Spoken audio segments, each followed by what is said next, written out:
മരണപ്പെട്ടത് ഞങ്ങളിലൊരുവളാണ്. പ്രതിഷേധത്തിനിറങ്ങിയ ഓരോ കണ്ണുകളിലും നീതി നിഷേധത്തിന്റെ അഗ്നി ആളിക്കത്തി.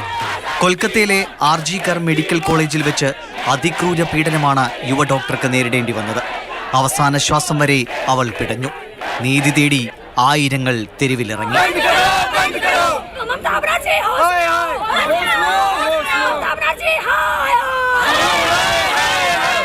ഇരയുടെ കുടുംബത്തിന് നീതിയും ഡോക്ടർമാരുടെ സുരക്ഷയും ഉറപ്പാക്കണമെന്നാവശ്യപ്പെട്ട് IMA രാജ്യവ്യാപക പ്രതിഷേധം സംഘടിപ്പിച്ചു. ഡൽഹി എയിംസിൽ ഡോക്ടർമാർ പ്രതിഷേധ പ്രകടനം നടത്തി. വെസ്റ്റ് ബംഗാൾ RG കർ മെഡിക്കൽ കോളേജിൽ സംഭവിച്ചത് വലിയൊരു തെറ്റാണ്. അപ്പോൾ അതിനൊരു ട്രാൻസ്പെറൻറ്റ് ഇൻവെസ്റ്റിഗേഷൻ വേണം. മറ്റ് 2 കേസിലും ലേഡി ഡോക്ടറിനുണ്ടായ അതിലും രണ്ടാമത്തെ ആയിരക്കണക്കിന് ആൾക്കാർ വന്ന് മോബ് വയലൻസ് ഉണ്ടായിരുന്നു. ആരോഗ്യ പ്രവർത്തകരുടെ സുരക്ഷ സംബന്ധിച്ച് പഠിക്കുന്നതിന് 2-അംഗ സമിതി രൂപീകരിക്കാൻ തീരുമാനമായി. ഈ സമിതിക്ക് മുൻപാകെ ശുപാർശകൾ സമർപ്പിക്കാൻ സംസ്ഥാന സർക്കാരുകളോട് കേന്ദ്രം നിർദ്ദേശിച്ചു.